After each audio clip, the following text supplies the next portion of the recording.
the girl who stitched sunsets back together, mending light with threads of sorrow. When the evening sky first tore a cosmic canvas rent asunder, its vibrant hues bleeding into the void like ancient dyes dissolving in an infinite wash, a profound silence descended upon the world. The rending was not merely visual. It was felt in the deepest recesses of every living soul. A collective gasp, then a fearful hush, swallowed the usual clamor of dusk. No one, from the wise elders, whose memories stretched back through countless seasons, to the wide-eyed children, who had known only a sky of endless wonder, understood the cataclysm. They stood frozen, their gazes fixed upwards, utterly bewildered, completely adrift in the sudden, terrifying absence of twilight's familiar embrace. It was as if the very concept of beauty had been unstitched from the fabric of reality. The world, once a symphony of color, began its agonizing desaturation. The fiery passion of orange, once blazing across the western horizon, now merely ghosted, a pale echo of its former glory, as if drained of its lifeblood. The regal, contemplative violet, which had always whispered secrets of the cosmos, lost its voice entirely, dissolving into a mournful, indistinct gray. The last tender lines of the day, the soft, lingering strokes of sunlight that painted the world in shades of fading gold, and rose fell, silent, erased by an unseen hand, leaving behind only a muted monochrome, a stark testament to what had been lost. Despair, a silent, pervasive fog, began to settle over the hearts of humanity, clinging to them like damp shrouds, threatening to extinguish the last embers of hope. Life, as they knew it, was slowly, irrevocably, transforming into a muted, lifeless canvas. Amidst this encroaching desolation, a figure moved with an almost imperceptible grace. Her name was Ella, a quiet seamstress whose hands, though small and calloused, held the memory of countless stitches, of mending and making whole. Her spirit, though often overshadowed by the boisterous world around her, possessed a quiet resilience, a gentle stubbornness that refused to succumb to the prevailing gloom. It was she, with her unassuming nature and an eye trained to perceive the smallest details, who first noticed the anomaly, the thin, ethereal strands of light, remnants of the sky's vanished splendor, pooling in the most humble of places, the grimy gutters where urban runoff usually collected, and the forgotten alleys, often overlooked and ignored. They lay there, shimmering faintly, like delicate spills of celestial paint, cast off and discarded, yet holding within them an echo of the universe's lost vibrancy. Ella, guided by an intuition that transcended mere sight, recognized them not as mere reflections, but as fragments of the broken sky itself, tiny slivers of the beauty that had been torn away. With a reverence born of deep understanding, she began to gather them. Her movements were slow, deliberate, each touch infused with a fragile hope. She collected them not in grand vessels, but in the hollows of her palms, feeling their faint warmth, their almost imperceptible hum, as she carefully transferred them into a worn velvet pouch, a cherished keepsake from a life now muted. She began the arduous, painstaking process of spinning these luminous threads. But these were no ordinary threads. They were spun not from cotton or silk, but from the very essence of her accumulated sorrow, a sorrow that resonated with the world's quiet grief, yet was uniquely her own. Each luminous strand, delicate yet imbued with an unexpected strength, was a distillation of her own silent lamentations, the burden of unsent letters, their words unread, their sentiments unheard, forever trapped within the confines of her heart. The heavy weight of unspoken apologies, moments of reconciliation forever missed, leaving jagged edges in the tapestry of her past, and the haunting, poignant regret of countless sunsets she hadn't fully watched, their fleeting beauty taken for granted, now irretrievably lost to the encroaching darkness. This was a unique alchemy, a transformation of personal pain into a potent, luminous force.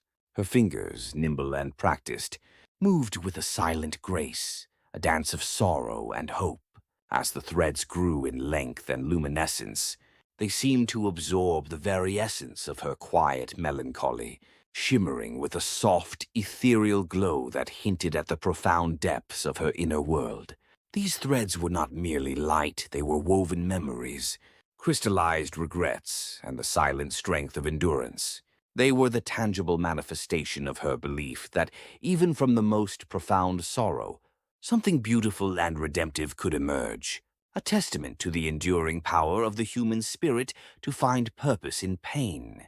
From a weathered wooden chest, a relic passed down through generations, Ella retrieved her most precious tool, a needle. It was not just any needle, but one inherited from her mother, a woman of quiet strength and endless patience. This needle, tarnished with age, yet still sharp and true, was more than a mere instrument. It was a symbol, imbued with a history of quiet acts of love and mending. Her mother, Ella remembered, had used it to hold the hem so shadows wouldn't drag, a poetic phrase that had always resonated deeply within Ella's soul. It spoke of preventing unraveling, of preserving integrity, of ensuring that life's unseen, fraying edges were kept neat and contained. Now, as she held it, the needle felt impossibly heavy, charged with the momentous task ahead. It was a legacy of repair, a silent promise of restoration. Clutching the luminescent threads and the ancestral needle, Ella ascended. Her destination was the abandoned bell tower, a skeletal finger of stone reaching towards the wounded heavens. Its crumbling structure, once a beacon of communal celebration and solemn mourning, now stood as a silent sentinel to the world's decay, its bells long since fallen silent, their voices muted by time and neglect.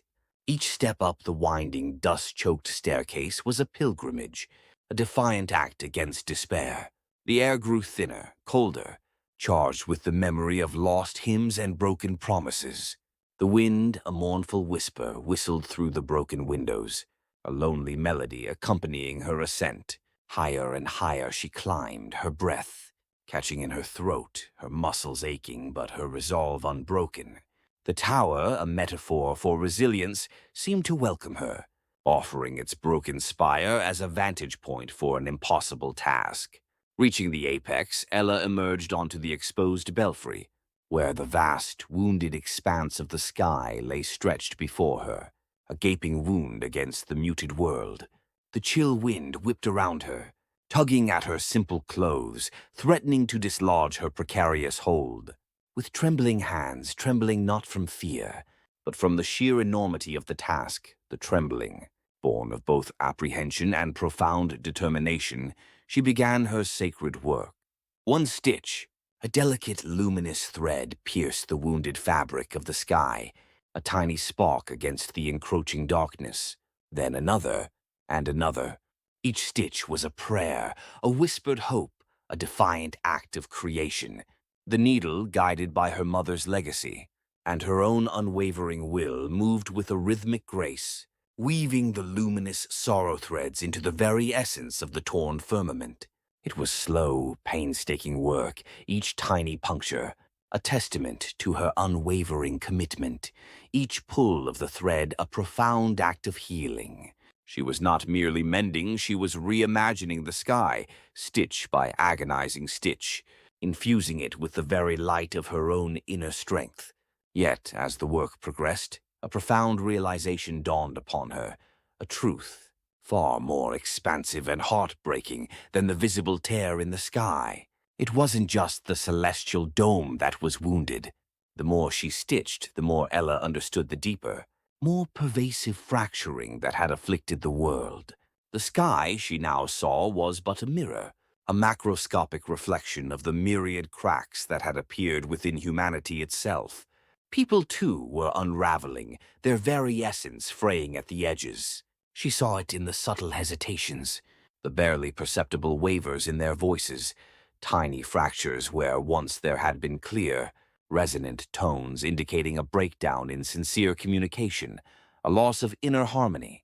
She noticed it in the fractured surfaces of their memories, once smooth and continuous, now jagged and disconnected, making it difficult to recall shared joys, to build upon collective experiences, leaving them adrift in a sea of forgotten pasts. Most heartbreaking of all, she observed that the invisible threads that bound them to each other, the delicate, intricate networks of empathy, trust, and shared understanding were snapping, one by one, with disquieting regularity.